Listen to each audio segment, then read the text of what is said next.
D Patil ಮತ್ತು ಪಂಪನಗೌಡ ಬಂಧಿಸಬೇಕು, ಪ್ರಕರಣವನ್ನ ಸಿಬಿಐಗೆ ವಹಿಸಬೇಕು, ಕಾಂಗ್ರೆಸ್ ಹಠಾವ್, ದಲಿತ ಬಚಾವ್, ನಟ ಅಹಿಂಸಾ ಚೇತನ್.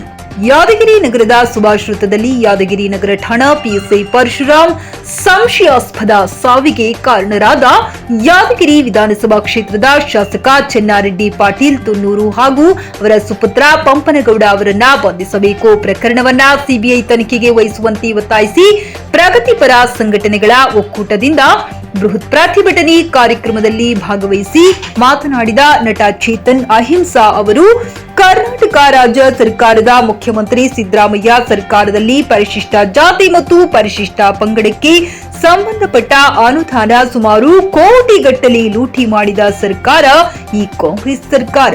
ಅತಿ ಶೀಘ್ರದಲ್ಲಿ ಕಾಂಗ್ರೆಸ್ ಹಠಾವೋ ದಲಿತ ಬಚಾವೋ ಎಂಬ ಹೋರಾಟ ಮಾಡಲು ಚಿಂತನೆ ನಡೀತಾ ಇದೆ ಎಂದರು.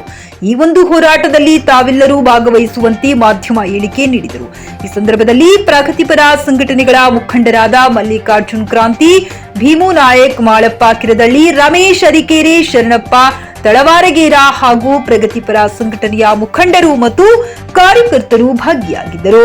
Bureau report Mounesh Arbhoyi, news 24 Kannada, Yadgiri. Congress ಹಠಾವ್ ದಲಿತ ಬಚಾವ್ ಅನ್ನೋ ಕೆಲಸ ಮಾಡ್ತಾ ಇದೀವಿ, ಒಂದು ಹೋರಾಟ ಮಾಡ್ತಾ ಇದೀವಿ. ನೀವೆಲ್ಲರೂ ಸಹ ಬನ್ನಿ, ನೀವೆಲ್ಲರೂ ನಿಂತ್ಕೊಳ್ಳಿ.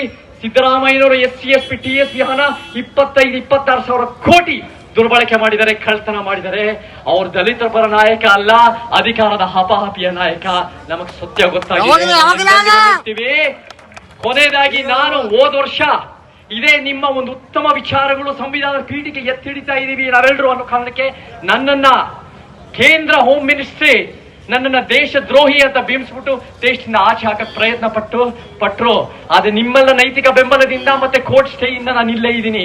ಜ್ಞಾಪಕ ಇಟ್ಕೊಳ್ಳಿ, ಬಾಬಾ ಸಾಹೇಬ್ ಅಂಬೇಡ್ಕರ್ ಅವರು 1935 ಸಮಾನತೆ ಪರ ಅನ್ಯಾಯದ ವ್ಯವಸ್ಥೆ ವಿರುದ್ಧ ನಾವು ಎಂದೆಂದಿಗೂ ನಿಂತ್ಕೊಂತೀವಿ. ಯಾಕಂದ್ರೆ ಅಶೋಕ್ ಬಂದ್ರೆ ಸಿದ್ದರಾಮಯ್ಯ ವಿರೋಧ ಪಕ್ಷ ಆಗ್ಬೋದು, ವಿರೋಧ ಪಕ್ಷ ಆದ್ರೆ ಅಶೋಕ್ ವಿರೋಧ ಪಕ್ಷ ಆಗ್ಬೋದು. ಆದ್ರೆ ಯಾರಾದ್ರೂ ಅನ್ಯಾಯದ ವ್ಯವಸ್ಥೆ ವಿರೋಧ ಶಕ್ತಿ ಇದ್ರೆ ಅದು ನಿಮ್ಮೆಲ್ಲರ ಅಂಬೇಡ್ಕರ್ ವಾದಿಗಳು, ಪೆರಿಯಾರ್ ವಾದಿಗಳು, ಸಮಾನತಾವಾದಿಗಳು. ಎಂದೆಂದಿಗೂ ನಾನು ನಿಂತ್ಕೊಂತೀನಿ. ಜೈ ಕರ್ನಾಟಕ, ಜೈ ಭೀಮ್.